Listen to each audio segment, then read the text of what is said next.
మోడీ గారు కూడా Japan, Russia, China ఇలాంటి అనేక దేశాలతో మైత్రి కోసం స్పెషల్ ఫోకస్ పెడుతున్నారన్నమాట. మోడీ గారు జపాన్కి వెళ్ళారు, అక్కడి నుంచి ఈరోజు చైనాకి వెళ్తున్నారు, రష్యా ప్రెసిడెంట్ ఇండియాకి రాబోతున్నారు.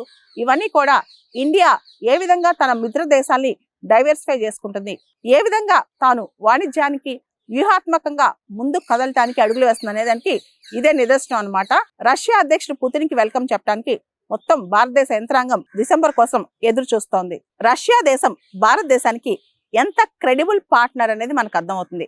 యుఎస్ ని ఎప్పుడూ పూర్తి స్థాయిలో నమ్మకూడదు. ఎందుకంటే యుఎస్ లో అధికారం మారినప్పుడు, పార్టీస్ మారినప్పుడు ఖచ్చితంగా వాళ్ళ వ్యూహాలు కూడా మారుతూ ఉంటాయి.